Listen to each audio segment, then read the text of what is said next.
Shalom saudara, kita langsung buka Alkitab kita. Ya sebenarnya memang karunia kesembuhan itu tadi malam masih panjang, tapi saya rasa juga sudah terlalu lama. Ya, tetapi saat ini kita pasti sudah mengerti. Yang satu hal yang harus kita ketahui, ada masih ayat terakhir yang saya tidak sampaikan tadi malam, bahwa ketika orang dicelikan dari orang buta yang dicelikan di dalam firman Allah, yang pertama dia lihat yaitu orang-orang yang berjalan seperti pohon-pohon. Ya, itu berbicara tentang orang yang kesukaannya yaitu taurat Tuhan. Dia akan seperti pohon yang ditanam di tepi aliran sungai, yang berbuah lebat sehingga daun-daunnya bisa menyembuhkan bangsa-bangsa. Ya, karena itu pada malam hari ini kita akan segera melihat kepada karunia yang kelima. Dan apakah ini memang karunia atau pemberian atau seperti apa? Kenapa sampai ini harus ditaruh pada tempat yang paling tengah dari 9 karunia roh? Ini karunia mujizat ditaruh pada bagian yang kelima. Karena itu kita akan baca di dalam ayatnya yang ke-10.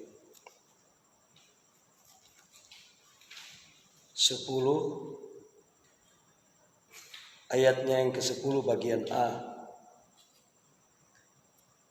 Kepada yang seorang roh memberikan kuasa untuk mengadakan mujizat.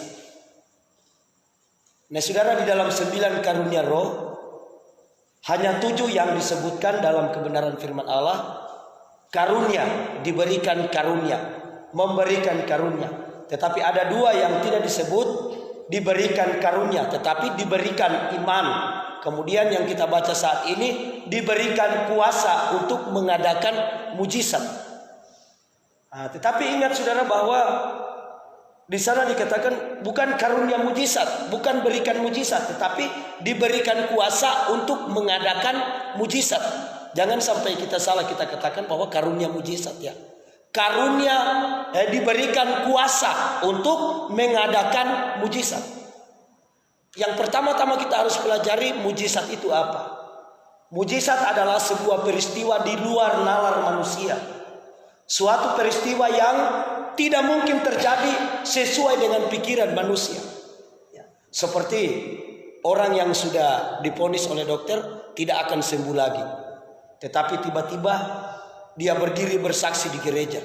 Dia menyampaikan kesaksian tentang bagaimana dia terlepas dari kehidupan, dari kematian yang seharusnya sudah merenggut dirinya.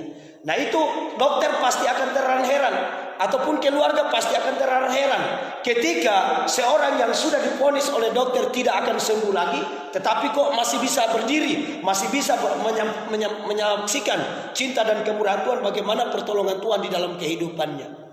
Dalam arti kata bahwa mujizat ini, apa yang mustahil kita pikirkan mau terjadi, tetapi terjadi. Yang mustahil menjadi tidak mustahil. Itulah yang disebut mujizat, saudara. Nah, mujizat ada beberapa tokoh-tokoh di dalam Alkitab yang telah melakukan mujizat. Ya, kita tidak usah lagi menyinggung Tuhan Yesus, karena memang dia adalah sumber dari segala mujizat itu. Yesus adalah si pemberi kuasa untuk mengadakan mujizat itu. Ya, kalau yang dikatakan yang mengadakan atau sumber yang mengadakan kuasa yang memberikan mujizat itu, saudara, ya tidak perlu lagi. Tetapi kita mau bercerita kepada manusia. Ada beberapa tokoh-tokoh Alkitab kepada mereka yang diberikan kuasa.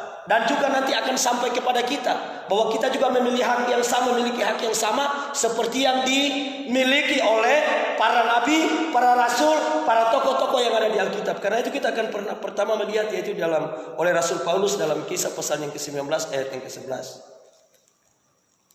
Kisah pasal 19 ayat yang ke-11.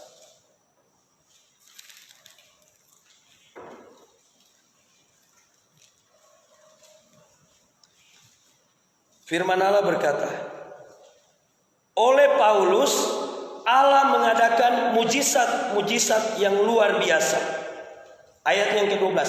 Bahkan orang membawa sapu tangan atau kain yang pernah dipakai oleh Paulus dan meletakkannya atas orang sakit, maka lenyaplah penyakit mereka dan keluarlah roh jahat. Kenapa sampai bisa itu terjadi? Kita mengingat peristiwa perempuan yang sakit pendarahan. Dia punya iman bahwa asal ku jamah jubahnya maka dia akan sembuh. Ini kuasa untuk melakukan mujizat yang diberikan Allah kepada si Paulus sangat luar biasa. Sehingga membuat sapu tangan saja yang pernah dia pakai, orang bawa bisa melenyapkan penyakit yang ada. Kenapa? Karena kepada Paulus diberikan kuasa dan dia mau menerima itu kuasa itu. Ingat saudara, dari 9 karunia roh, mujizat ini dia mencakup dari yang ke-9 ini. Mujizat itu oleh hikmat kita bisa menerima hikmat daripada Allah itu karena mujizat yang Allah berikan kepada kita. Kita memiliki kata-kata pengetahuan itu karena mujizat yang Allah berikan dalam kehidupan kita. Yang mustahil bagi manusia, tidak mungkin orang ini bisa berkata-kata hikmat, tidak mungkin orang ini bisa berkata-kata pengetahuan padahal dia tidak pernah melalui pendidikan. Tidak mungkin orang ini memiliki iman setinggi langit kalau jadi yang dikatakan mujizat adalah sesuatu hal yang terjadi di luar nalar, di luar pikiran manusia. Sama seperti yang dilakukan oleh Paulus. Loh, kok bisa sapu tangan saja yang dia pakai bisa menyembuhkan orang sakit, bisa menyelanyapkan penyakit, ya. Karena itu Bapak Ibu Saudara sekalian, yang akan menjadi sebuah kekuatan bagi kita, sebuah pengharapan bagi kita bahwa apa yang dilakukan oleh rasul-rasul, oleh hamba-hamba Tuhan di dalam Alkitab itu juga pasti kita bisa lakukan. Kita lihat lagi di dalam Roma 15 ayat yang ke-19.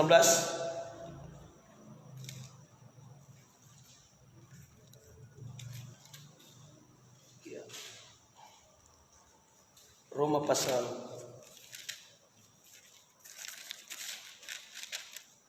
15 ayat yang ke-19.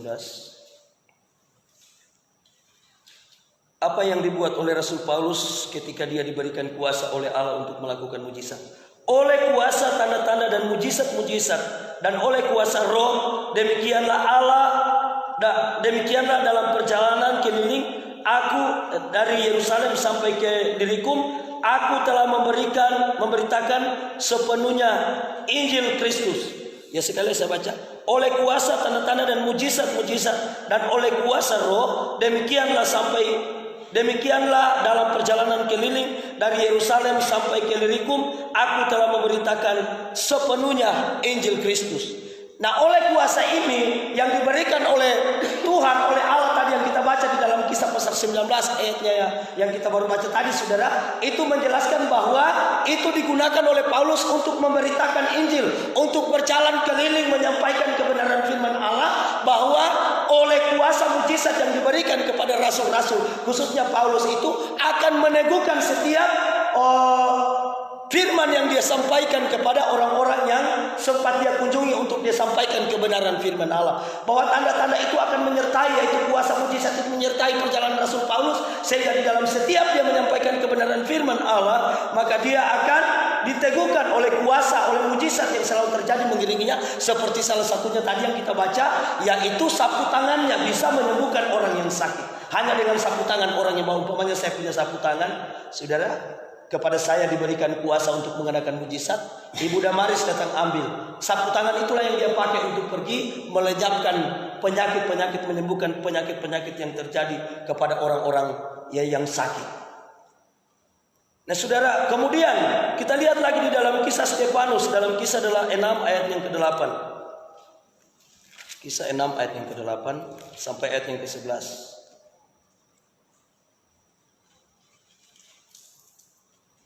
Kisah 6 ayat yang ke-8 sampai ayat yang ke-11. Dan Stefanus dengan penuh dengan karunia dan kuasa mengadakan mujizat-mujizat dan tanda-tanda di antara orang banyak. Tetapi tampillah beberapa orang dari jemaat Yahudi yang disebut jemaat orang Libertini. Anggota-anggota jemaat itu adalah orang-orang dari Kirene dan dari Alexandria, bersama-sama dengan beberapa orang Yahudi dari Kilikia dan dari Asia. Orang-orang itu berasal dari bersoal jawab dengan Paulus, ayat yang ke-10. Tetapi mereka tidak sanggup melawan hikmatnya dan roh yang mendorong dia berbicara. Ayat yang ke-11, lalu mereka menghasut beberapa orang untuk mengatakan, kami telah mendengar dia mengucapkan kata-kata hujat terhadap Musa dan Allah. Nah ini saudara, bahwa di sana dia diberikan karunia untuk berkata-kata hikmat, ya. Ada roh yang mendorong dia sehingga dia sanggup untuk melakukan berbicara dalam bahasa kata-kata hikmat. Itu menandakan bahwa karunia yang diberikan oleh Tuhan lewat mengadakan mujizat, kuasa yang diberikan untuk mengadakan mujizat, saudara, itu salah satunya juga bisa terjadi kepada karunia hikmat yang diberikan pada nomor satu, karunia nomor satu yang diberikan oleh Allah kepada kita manusia. Jadi itulah sebabnya sehingga karunia untuk mengadakan mujizat ini ditaruh pada poin yang kelima, karena dia adalah merupakan sentral dari semuanya. Karena itu lebih jelasnya kita lihat di dalam ayat pembacaan kita dalam 1 Korintus 12 ayat yang ke-28, jelas dikatakan di sana bahwa dan Allah telah menetapkan beberapa orang dalam jemaat. Pertama sebagai rasul, kedua sebagai nabi, ketiga sebagai pengajar. Selanjutnya mereka yang mendapat karunia untuk mengadakan mujizat, untuk menyembuhkan, ya. Karunia untuk mengadakan mujizat, untuk menyembuhkan dan untuk melayani, untuk memimpin dan untuk berkata-kata dalam bahasa roh. Jadi saudara, karunia mengadakan mujizat itu juga dia bisa untuk menyembuhkan, untuk melayani, untuk memimpin dan untuk berkata-kata di dalam bahasa roh. Sehingga karunia mujizat ini dikatakan oleh firman Allah bahwa bukan karunia tetapi memberikan kuasa untuk mengadakan mujizat seperti yang dilakukan oleh Rasul Paulus, juga yang dilakukan oleh Musa dalam Kisah 7 ayat yang ke-36. Kita akan sampai kepada pembacaan tentang tanda-tanda mujizat yang dilakukan oleh Musa. Kisah pasal 7 ayat yang ke-36. Firman Allah berkata begini, dialah yang membawa keluar dengan mengadakan mujizat-mujizat dan tanda-tanda di Mesir, di Laut Merah dan di padang gurun 40 tahun lamanya. Dalam Keluaran 4 ayat yang ke-17. Keluaran 4 ayat yang ke-17.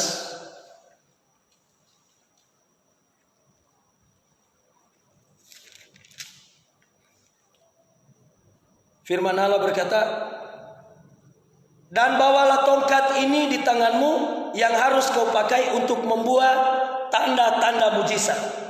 Bawalah tongkat ini di tanganmu yang harus kau pakai untuk membuat tanda-tanda mujizat. Kita tahu bahwa tongkat adalah berbicara tentang kuasa Allah, ya. Tongkat itu berbicara tentang kuasa Allah. Jadi Musa diperintahkan untuk pergi ke Mesir. Dia diperintahkan dari padang gurun untuk pergi ke Mesir untuk membawa bangsanya keluar dari tanah Mesir menuju ke tanah Kanaan melewati padang gurun 3 hari perjalanan jauhnya, tetapi harus dilalui selama 40 tahun. Harus dilalui selama 40 tahun. Dan apa yang diperintahkan Tuhan bahwa pakailah tongkat ini, dan tongkat itu, tongkat Musa yang berbunga itu nantinya ditaruh di dalam peti pendamaian, ya, di dalam tabut Allah, tabut perjanjian, yang merupakan satu isi daripada tabut pendamaian. Dan mungkin di tempat ini kita sudah pernah diajar tentang tabut pendamaian, yang isinya adalah di dalam tongkat itu berbicara kuasa, dan roti itu berbicara firman Allah, ya. Nah, saudara kasih Tuhan, maka itu kita harus mengadakan mujizat, harus kita memiliki kuasa. Kuasa apa yang diberikan oleh Tuhan Yesus dengan cuma-cuma kepada kita ketika Roh Kudus turun, sesuai dengan janjinya kepada murid-murid yang 120 orang yang melihat, yang 500 orang yang melihat, oh dia naik terangkat ke sorga. Kamu akan menerima kuasa kalau Roh Kudus turun. Kuasa inilah yang diberikan kepada setiap hamba-hamba Tuhan atau kepada setiap anak-anak Tuhan untuk mengadakan mujizat-mujizat di dunia. Mujizat-mujizat. Tetapi ingat Bapak Ibu Saudara sekalian, bahwa mujizat itu bukan hanya dilakukan oleh orang-orang yang percaya kepada Tuhan, bukan hanya dilakukan oleh hamba-hamba Tuhan. Mujizat yang dari Allah hanya dilakukan oleh orang benar, tetapi ada juga mujizat yang lain yang dibuat, yang diciptakan oleh kuasa kegelapan, kuasa iblis, untuk bisa menyaingi kuasa mujizat yang dibuat oleh orang-orang yang takut akan Tuhan. Tetapi sebelum itu kita akan melihat dulu dalam Kisah Para Rasul pasalnya yang kedua ayat yang ke-43. Kisah Rasul pasal 2 ayat yang ke-43. Maka ketakutanlah mereka semua, sedang rasul-rasul itu mengadakan mujizat, banyak mujizat dan tanda. Nah, kita mengingat peristiwa di tanah Mesir, saudara, ketika Musa dan Harun menghadap Firaun. Mereka menunjukkan setiap kali akan ada tulah. Mereka menunjukkan tanda-tanda dan mujizat di depan Firaun. Tetapi apa yang terjadi? Tuhan sengaja mengeraskan hati Firaun untuk mengizinkan bangsa Israel keluar dari tanah Mesir. Nah, saudara kekasih Tuhan, kenapa? Karena Firaun juga memanggil dia punya ahli-ahli nujum, para jampi-jampi, melakukan apa yang dibuat oleh si Musa dan Harun. Tetapi kita harus melihat di sana bahwa setiap apa yang dilakukan oleh anak-anak buah dari Firaun ini semuanya kalah daripada apa yang telah dibuat oleh Musa. Nah, itu terjadi pada zaman ketika Musa pergi menghadap ke Firaun. Tetapi kita melihat dengan kehidupan kita yang sekarang yang terjadi, saudara, berbalik 180 derajat. Ya, berbalik 180 derajat. Kuasa Allah di dalam gereja, kuasa Allah di dalam anak Tuhan sekarang dikalahkan oleh kuasa Firaun. Ya, mujizat yang lebih besar terjadi sekarang di kalangan kehidupan kita manusia. Itu diperhadapkan kepada kita tentang masalah penyakit. Kenapa sampai harus ada penyakit di dalam diri kita? Itu untuk menguji apakah benar di dalam diri kita masih memiliki kuasa yang diberikan oleh Allah dengan cuma-cuma, yaitu kuasa untuk mengadakan mujizat di dalam diri kita. Apakah itu masih benar ada? Sampai bukan hanya penyakit yang sering kita alami, sakit demam, sakit kolera, sakit malaria, sekarang lagi dengan adanya virus corona akan lebih membuat umat-umat Tuhan semakin jauh dari mujizat itu. Kenapa, saudaraku? Tetap karena kita mencari pertolongan, kita mencari mujizat yang asalnya daripada Firaun, yang dilakukan oleh Firaun. Kenapa terjadi seperti itu? Sebelum ada virus corona kita sudah lakukan itu. Seakan-akan bahwa mujizat yang Allah janjikan dalam kehidupan kita tidak sanggup untuk memelihara kita, tidak sanggup untuk menolong kita, tidak sanggup untuk melepaskan kita dari setiap sakit penyakit, dari setiap satu persoalan. Padahal sangat jelas orang Israel melihat Musa melakukan tanda-tanda mujizat di hadapan Firaun, dan ketika Firaun juga memanggil orang-orangnya untuk mengadakan mujizat itu di depan mata Musa dan Harun, apa yang terjadi? Mujizat yang dibuat oleh Musa dan Harun mengalahkan setiap mujizat dan tanda-tanda yang dibuat oleh para ahli-ahli nujum, para tukang-tukang sihir yang disuruh oleh si Firaun ini, saudara. Kenapa sampai saya katakan kita lihat dengan kehidupan kita sekarang ini? Ada orang yang posting baru-baru, saudara. Orang dulu ketika gereja Pantai Kosta pertama ada, toko-tokonya sekarang sudah mati semua. Mereka masuk datang ke Indonesia 100 tahun yang lalu, yang akan dirayakan 100 tahun, ya mungkin sudah dirayakan. Saya tidak tahu hari rayanya kapan. Itu mereka datang dengan kesederhanaan, tidak punya titel, tidak punya gelar. Tetapi di sana banyak terjadi kuasa, di sana banyak terjadi mujizat. Tetapi setelah generasi mereka mulai berubah, makin tahun tidak ada mujizat. Kenapa, saudara? Firaun sudah masuk dengan segala kuasanya. Dia masuk kepada manusia. Ingat, saudara, firman Allah Yeremia pasal yang ke-17 ayat yang ke-5 dan ayat yang ke-7. Celakalah, terkutuklah mereka yang mengandalkan manusia. Dan yang ke ayat yang ke-17, ayat yang ke-7, diberkatilah mereka yang mengandalkan Tuhan. Kata terkutuk dan kata diberkati. Sebab Musa memberikan, saudara, pilihan kepada orang Israel, mana kamu akan pilih saat ini. Kutuk akan seperti ini, berkat akan seperti ini. Kepada kalian diperhadapkan dua pilihan. Kamu akan pilih berkat, kamu akan seperti ini. Kamu akan dipilih kutuk, kamu akan seperti ini. Ya, di dalam bilangan pasalnya yang ke-27, Imamat pasal yang ke-27. Berkat dan kutuk diperhadapkan kepada kita manusia. Nah, itu yang terjadi pada masa sekarang ini. Oleh karena kecanggihan manusia, ya semakin banyak para medis, semakin banyak dokter, sehingga ketergantungan kita ketika kita merasa sakit, kita langsung mengarah bergantung kepada yang fasilitas yang disediakan oleh manusia. Membuat Allah cemburu, seakan-akan Allah tidak sanggup untuk menyembuhkan kita, seakan-akan Dia tidak bisa oleh kuasanya yang diberikan kepada hamba-hamba Tuhan. Kenapa, saudara? Karena hamba-hamba Tuhan itu sendiri tidak hidup di dalam karunia yang kuasa yang memberikan mujizat, sehingga kita sebagai hamba Tuhan seringkali ketika kita juga merasa sakit, kita mengalami penderitaan, sudah hampir mati, kita tidak mencari pertolongan sepenuhnya kepada Tuhan. Kenapa? Di saat kita berdoa, Tuhan sembuhkan kami, tetapi di dalam hatimu, saudara, terarah kepada rumah sakit, terarah kepada dokter, terarah kepada obat-obatan. Saudara, itu obat-obatan. Ingat, persahabatan dengan dunia adalah menjadikan diri kita sebagai permusuhan dengan Allah. Sekalipun seringkali oleh hikmat kita katakan, kan itu fasilitas yang disediakan oleh Tuhan, fasilitas yang dibuat, hikmat yang diberikan oleh Tuhan kepada manusia supaya menyediakan. Tapi saudara, itu adalah benar, tetapi jangan kita bergantung kepada itu. Firman Allah berkata, jangan kita bergantung kepada itu. Haleluya. Silakan harta dan kekayaan, kepandaian, hikmat dan kebijaksanaan yang Allah berikan kepada manusia kita nikmati, kita jalani. Tetapi ingat, firman Allah berkata, jangan kamu tergantung kepadanya, tetapi hendaklah engkau hanya bergantung kepada Allahmu. Sehingga di dalam Ulangan pasal yang ke-11 ayat yang ke-16 ulang-ulang saya katakan, jangan kita mudah terbujuk untuk kita menyembah kepada berhala. Apa itu penyembahan berhala? Kolose 3 ayat yang ke-5 mengatakan bahwa segala hawa nafsu, nafsu jahat, nafsu serakah dan lain-lain, itu adalah penyembahan berhala yang sesungguhnya. Sampai firman Allah berkata, engkau merancangkan rencana jahat di dalam hatimu, yang sangat jahat di hadapan Tuhan. Kenapa? Engkau pergi mendoakan orang sakit, sampai engkau katakan berkati obat-obatan yang mereka pakai Tuhan. Bukan obat-obatan yang dipakai, tetapi berkati mereka dengan kuasa-Mu ya Tuhan, supaya mereka sembuh di dalam nama Yesus. Tetapi bagaimana mau sembuh di dalam diri kita juga tidak terjadi kesembuhan. Tidak ada mujizat yang diberikan oleh Tuhan. Itulah sebabnya dikatakan yang seorang dia berikan kuasa untuk mengadakan mujizat. Karena benar segala kuasa itu telah diberikan, ya. Dan firman Allah jelas berkata, bahkan kamu akan melakukan perkara-perkara, pekerjaan-pekerjaan yang lebih besar daripada apa yang aku lakukan. Itu adalah janji Tuhan yang diberikan kepada kita. Bagaimana kita mau saksikan saudara di dalam Yohanes pasal yang ke-14 ayat yang ke-12, dan kamu akan melakukan, asal kamu percaya kepada Tuhan, maka kamu akan melakukan pekerjaan-pekerjaan yang lebih besar daripada apa yang aku kerjakan. Itu adalah sebuah janji.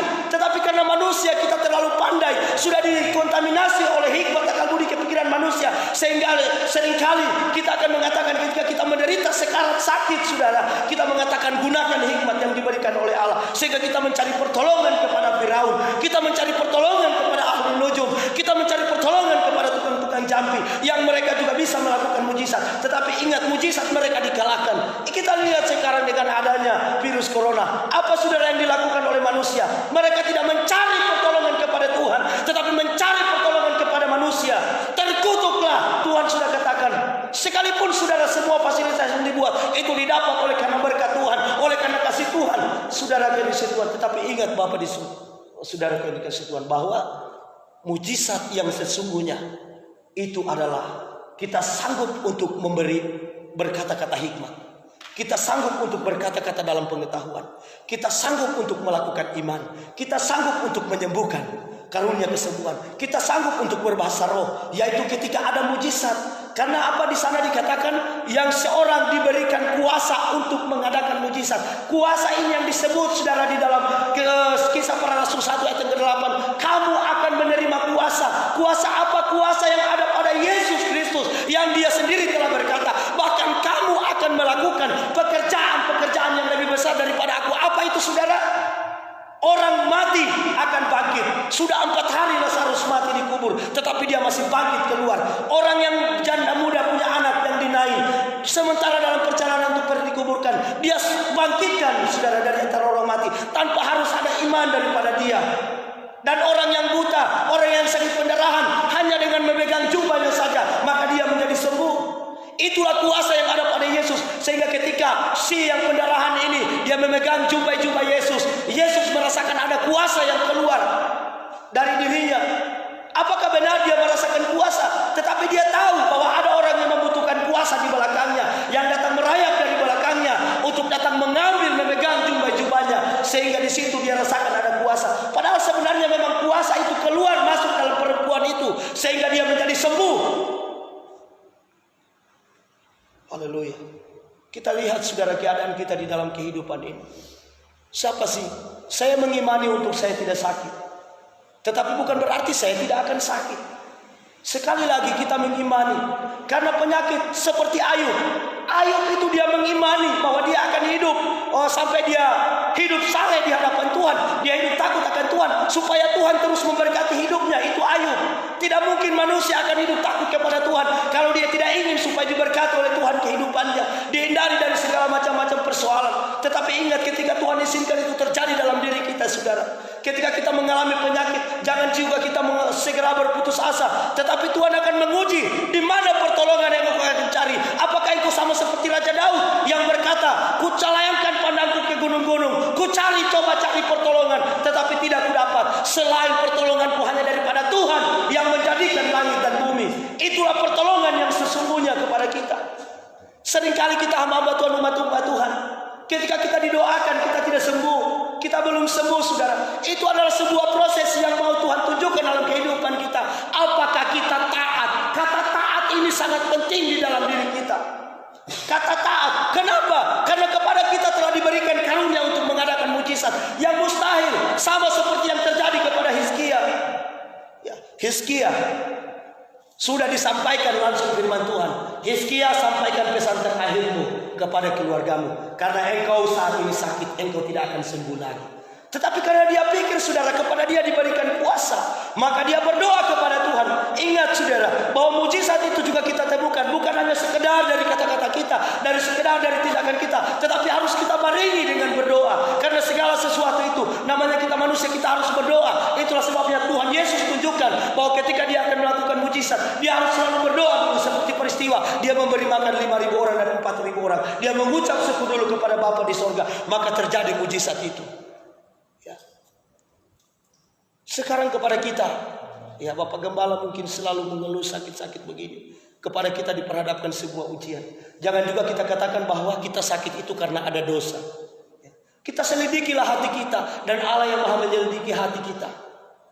Dan kita juga tahu isi hati kita. Hanya 2 orang yang tahu isi hati kita, saudara, yaitu diri kita sendiri dan Allah Bapa di surga. Sehingga kita mengatakan kepada dia, selidikilah hatiku ya Tuhan.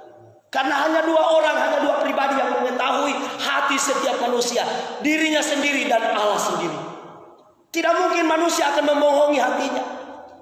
Tetapi kemunafikan manusia lah yang seringkali menjatuhkan dia.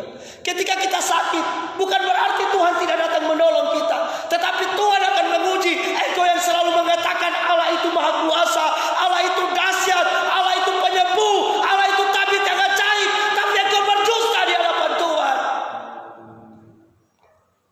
Satu hari engkau sakit, sampai sudah sakit parah seperti Hizkia. Hizkia itu sakit parah, saudara. Sangat sakit parah. Sampai dinubuatkan kepada dia, engkau sudah tidak akan sembuh lagi. Sampaikan pesan terakhir.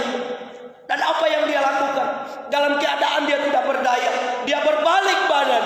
Saudara, maksudnya berbalik badan, dia punya iman bahwa yang sudah ditentukan kepada dia akan mati, akan berubah juga sesuai dengan arahnya. Dia berbalik menghadap ke dinding, dan dia menangis berseru-seru di hadapan Tuhan, meminta kepada Tuhan, Tuhan, engkau telah melihat setiap, ya begitu juga. Coba kalau Pak Gembala saya vonis sekarang, Bapak sudah tidak mau sembuh, Bapak pasti jengkel sama saya, Bapak pasti marah sama saya. Loh, kok ini pendeta ini dinubuatkan saya tidak mau sembuh lagi. Nah, kenapa? Karena kita lupa. Itulah firman Allah berkata, kamu melihat tapi tidak menangkap, kamu mendengar tapi kamu tidak mengerti.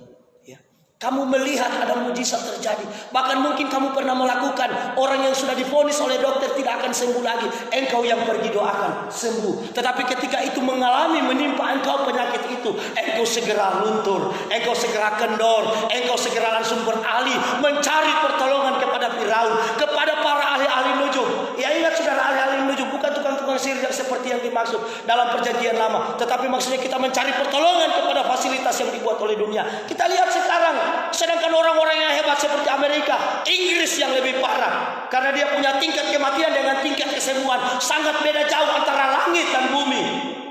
Ya, dari 30.000 lebih yang mati, hanya 1.000 lebih yang sembuh.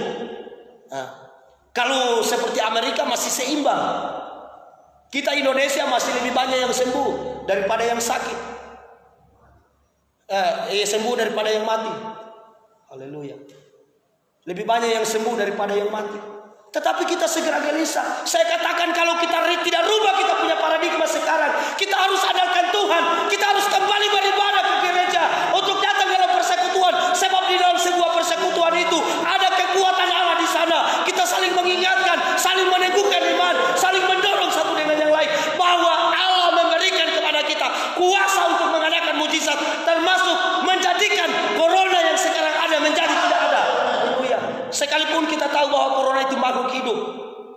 Tetapi kalau kita katakan dia mati, kan dia beda hidup. Ya. Kalau kita katakan dia mati, kenapa? Karena kita diberikan kuasa untuk mengadakan mujizat itu. Mujizat itu adalah dari yang tidak mungkin menjadi mungkin. Tidak ada yang mustahil bagi Allah, tetapi dia berkata juga tidak ada yang mustahil bagi manusia, orang yang percaya kepada Tuhan. Karena itu Bapak Ibu Saudara sekalian, apapun pergumulannya Ibu Damaris, saya sudah sedikit tahu.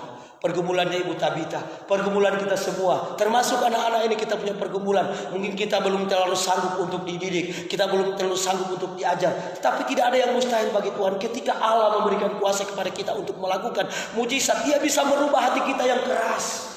Ya, sehingga Dia berkata, aku bisa menjadikan batu-batu ini menjadi batu-batu yang hidup. Ya, kekerasan hati kita sudah sama seperti batu. Ketika Dia tuliskan tentang perkataan yang ditulis dengan tinta emas, maka batu itu akan menjadi hidup dan menjadi lunak. Sehingga saudaraku, firman Allah yang diambil oleh Musa harus ditulis di dalam 2 loh batu. 2 loh batu itu berbicara tentang diri kita. Saudara, di dalam diri kita ada roh kita manusia, dan di dalam diri kita juga ada roh Allah. Karena itu jangan engkau gantikan posisi roh Allah yang ada di dalam dirimu menjadi roh setan, roh iblis. Ketika roh Allah, oleh karena kekerasan hati kita, oleh karena kemunafikan kita, roh Allah dengan sendirinya keluar dan digantikan oleh roh iblis, roh legion, roh itu banyak. Karena itu saudara dari situ kepada kita diberikan karunia untuk kuasa untuk mengadakan mujizat. Apa yang tidak bisa kita lakukan ketika itu diberikan?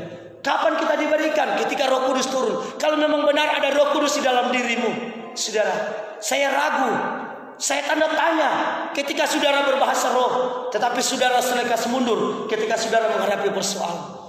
Bisa-bisa bahasa roh itu, saya mau katakan saudara, karunia untuk menafsirkan bahasa roh, karunia untuk membedakan bahasa roh hanya dilihat dari buahnya. Kalau orang itu berbahasa roh setiap hari, tetapi kelakuannya di dalam berbahasa yang tidak benar, ya, itu sudah pasti bahwa dia di gereja bukan berbahasa roh yang dari Allah. Ia berbahasa pakai roh-roh yang lain, roh iblis atau roh manusia yang ada pada dirinya.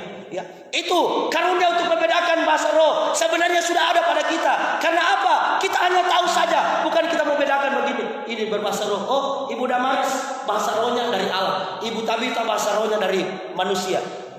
Si Esra bahasa rohnya dari iblis. Bukan itu caranya membedakan. Tetapi yang dikatakan diberikan karunia untuk membedakan bahasa roh, saudara, dilihat dari buahnya orang itu yang berbahasa roh. Kalau orang berbahasa roh itu sekalipun ribuan bahasa tapi tidak memiliki kasih, dia seperti tong yang drum yang kosong, ya, yang berbunyi nyaring ketika di gong yang bergemerincing. Itu karunia itu semua diberikan kepada kita. Kita tahu, oh, ini orang ini tidak betul. Ini orang ini palsu. Begitu di rumah ibadah, begitu di luar sana, kamu mau lawan sama saya? Ini, saudara, dari situ kita sudah bisa bedakan bahwa dia tadi di gereja bukan dari Tuhan, dari iblis.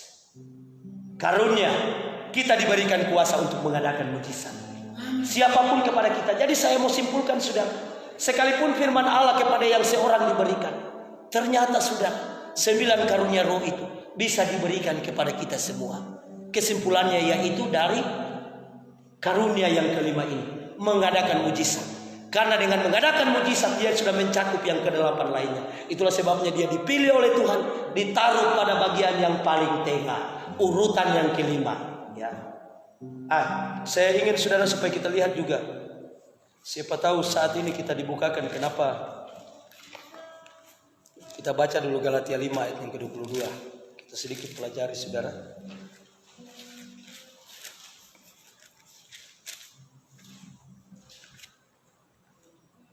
Galatia 5 ayat yang ke-22.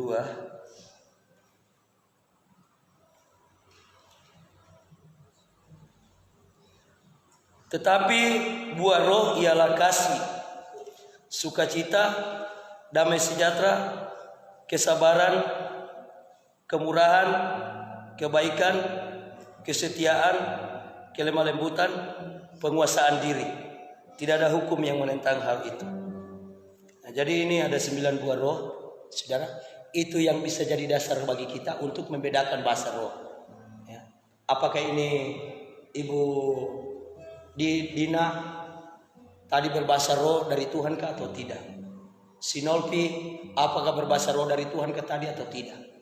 Tetapi sekarang jangan dulu kita berpikir untuk membedakan bahasa roh, saudara. Masih banyak di antara kita yang belum memiliki karunia mutlak. Itu karunia mutlak itu berbahasa roh. Ya, sekali lagi saya katakan saudara, karunia mutlak sebagai tanda bahwa saudara percaya. Tetapi kalau itu sudah hilang dari diri saudara, berarti roh Allah sudah meninggalkan saudara. Ya. Kenapa sampai saya katakan roh Allah sudah meninggalkan saudara? Sebab setiap orang yang hidup, dia sebagai anak-anak Allah hidupnya dipimpin oleh roh. Ketika dia dipimpin oleh roh, maka dia pasti akan mengalami selalu bahasa roh. Ya, dalam sehari itu pasti tidak akan lalai, baik dalam persekutuan ataupun dalam dirinya sendiri. Karena itu adalah merupakan tanda orang percaya kepada Tuhan. Kalau tidak ada itu sudah hilang di dalam diri kita, saudara. Mari kita kembali mendekatkan diri kita kepada Tuhan. Bahwa ada yang salah dalam diri kita. Kepada kita diberikan kuasa untuk mengadakan mujizat. Dan itu akan terjadi kepada kita ketika kita hanya mengandalkan Tuhan. Seperti firman Allah berkata, ia telah mengosongkan dirinya, tidak mempedulikan dia punya kealahan. Bahkan dia setia, dia taat sampai mati di kayu salib. Sehingga kita harus menaruh pikiran dan perasaan yang ada pada Yesus. Bagaimana Yesus telah taat sampai mati, maka kita juga saudara taat. Sekalipun mungkin kita sudah menderita di dalam pastori, kita menderita di rumah saudara oleh karena penyakit kita. Terus terang saya mau sampaikan kepada Bapak Ibu saudara sekalian, andalkan Tuhan, tidak mungkin Tuhan akan melepaskan engkau. Seperti yang dikatakan oleh Sadrak, Mesak, dan Abednego, sekalipun Allah yang kami sembah tidak menolong kami, tetapi kami tetap akan setia dan taat kepada Dia. Begitu juga kita akan mengatakan, sekalipun Tuhan tidak akan menyembuhkan saya dari penyakit saya, tetapi saya akan hanya tetap berharap dan bersandar hanya kepada Tuhan. Saya tidak akan mencari pertolongan kepada manusia. Ingat, pertolongan manusia terbatas adanya. Dan pasti saudara tidak akan sanggup kalau memang penyakit yang kita alami itu asalnya daripada Tuhan. Saya mau katakan penyakit yang asal daripada Tuhan seperti apa saudara? Dihukum karena kita sudah menduakan hati Tuhan. Kita sudah menyembah berhala. Beda kalau pilek, kalau flu, kita minum obat insa. Tetapi jangan kita tergantung kepada hal itu. Haleluya. Allah sanggup. Kita buka kita punya mata rohani kita. Kita buka kita punya pendengaran kita. Kita yang telah melihat Yesus melakukan mukjizat. Karena firman Allah berkata, berbahagialah mereka yang melihat, yang tidak melihat namun percaya. Ya. Mereka yang percaya namun tidak melihat. Karena apa? Kita sudah lihat kejadian hamba-hamba Tuhan melakukan mujizat di sana sini. Orang disembuhkan, bahkan ada orang yang dibangkitkan, orang yang lumpuh. Masa dunia bisa lakukan? Ya, bisa sembuhkan orang yang patah kakinya disambung dengan kayu, disambung dengan besi, lo bisa berjalan. Masa kita tidak bisa lakukan itu? Ya. Karena itu Bapak Ibu Saudara sekalian, karunia yang kelima, yaitu Dia memberikan kuasa untuk mengadakan mujizat. Ingat, kuasa Allah sempurna, kuasanya luar biasa. Tidak ada kuasa lain yang mampu menandinginya, termasuk seperti yang terjadi pada Musa ketika menghadapi Firaun. Firaun juga memberi kuasa. Ingat, akan tampil penguasa-penguasa yang baru, akan tampil nabi-nabi palsu. Mereka akan mengadakan mujizat-mujizat juga. Inilah yang sedang terjadi ini saudara. Akhir zaman sementara digenapi. Ya. Sudah banyak nabi-nabi palsu itu, yaitu yang memberikan penyembuhan dengan alternatif lain, alternatif di luar. Kita diarahkan ke sana. Karena itu mari, jangan kita memberikan diri kita tersesat. Jangan biarkan diri kita terbujuk. Jangan biarkan dia kita terbujuk. Bilang Pak Gembala, kita pergi ini, Pak Gembala juga saya selalu dengar. Mari, ada rumah sakit di sana. Oh Tuhan, ampuni kami Tuhan. Ada Engkau Allah yang luar biasa.